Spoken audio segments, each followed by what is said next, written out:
What is going on YouTube? Dr. Way here, and you back up with another video.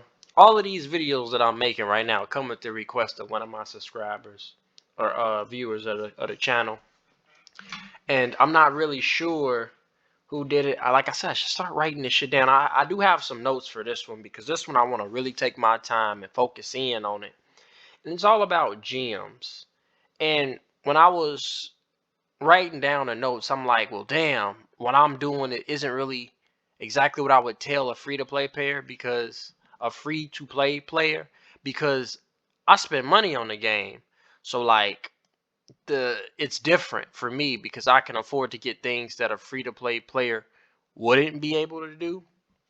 So this video is about gems for somebody that's not a wallet warrior, right? Somebody that's not going to spend any money on the game or might spend, you know, $5, $2 here and there.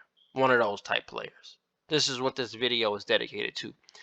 I'm probably going to put up a video about what to do if you bit cash money and you want to, I'm not a financial planner, but I don't recommend spending too much money on a phone game. But hey, to each his own. If it's your money, who am I to tell you how to fucking spend it?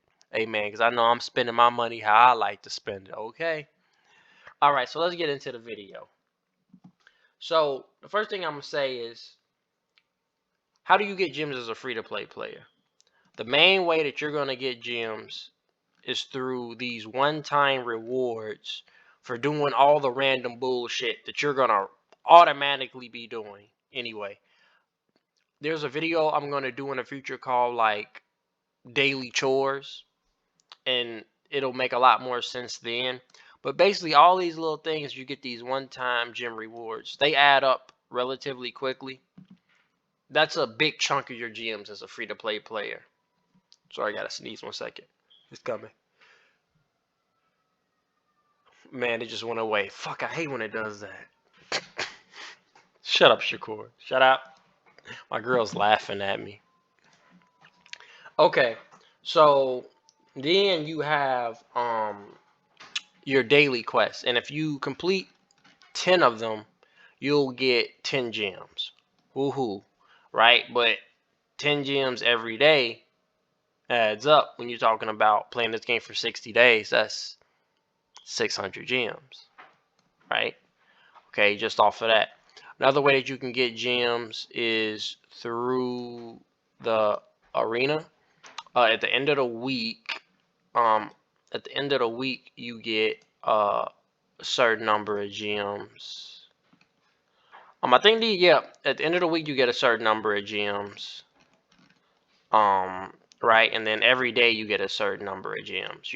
Most of you guys that are free to play probably won't get past, the mark that I'm at anytime soon. You might be able to get to 1600, 1400 is more probable, right? But I mean, as you play more and more, you get higher and higher.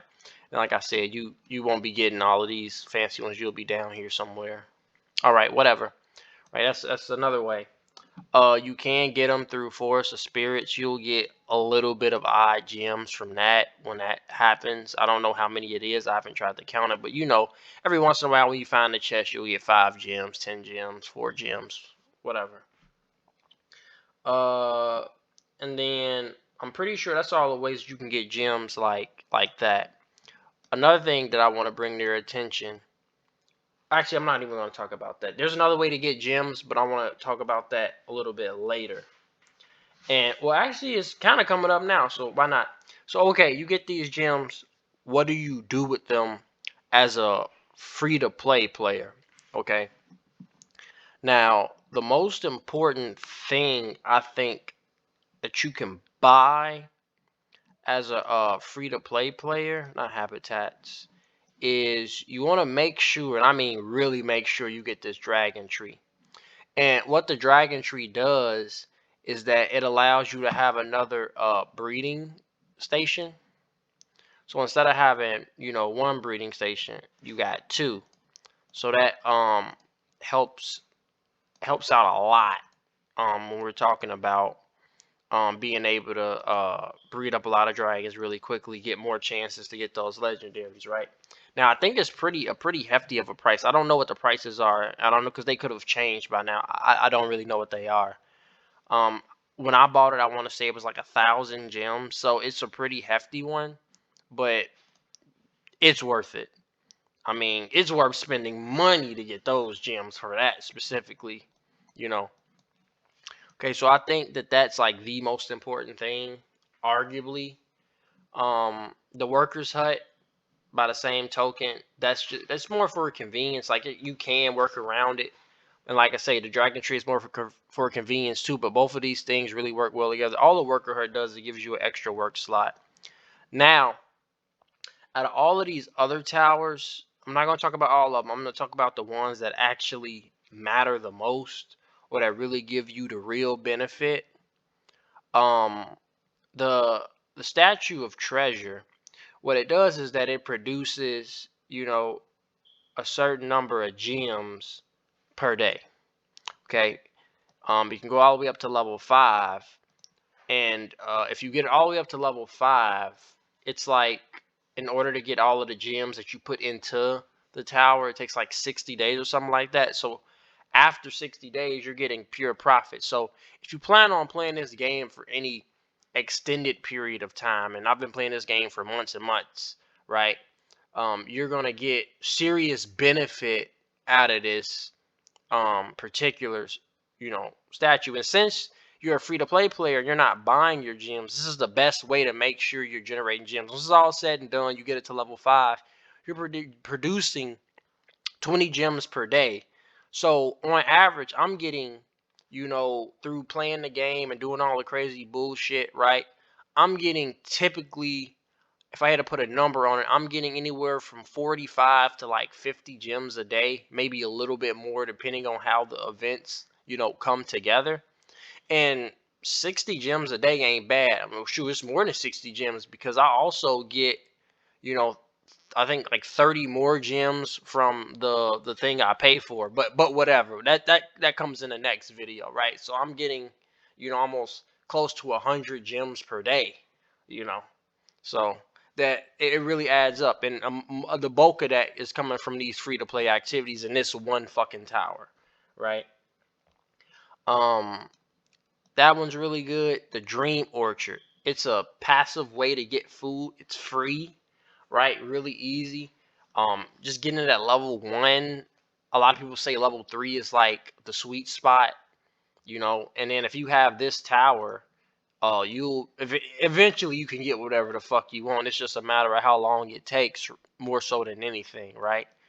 And it definitely speeds up the process. Excuse me. So the Dream Orchard I would recommend for sure. And then, let's say you get done with all that and you want to get a gem tower that I think is really, really good, that kind of shines above a lot of other ones. The Statue of fucking Harvest.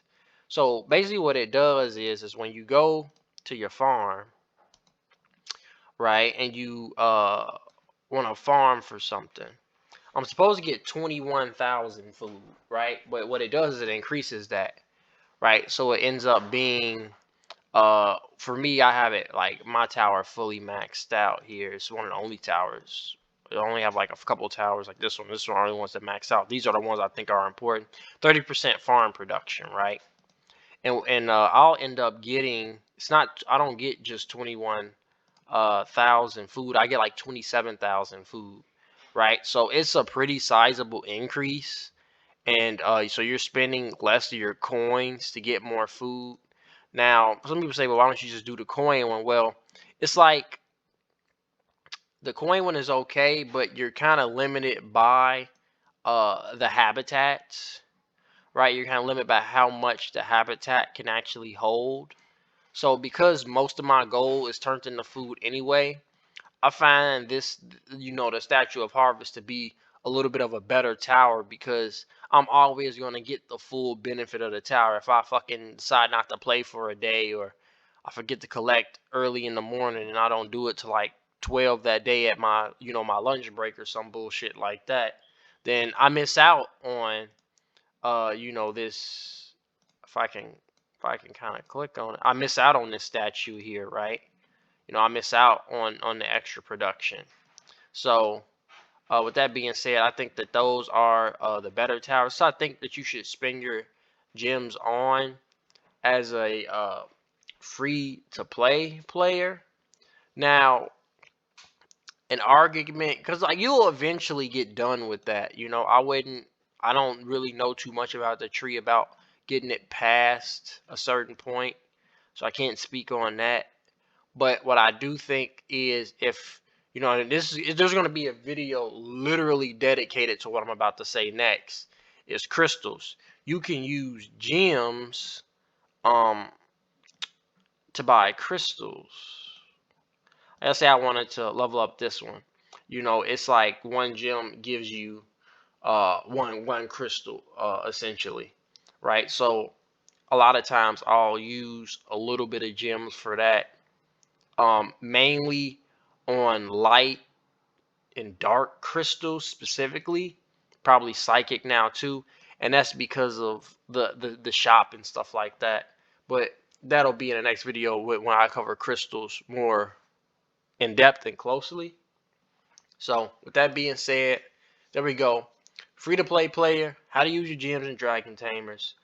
You can compete with the rest of us, just takes you a little bit longer, and I hope this helps.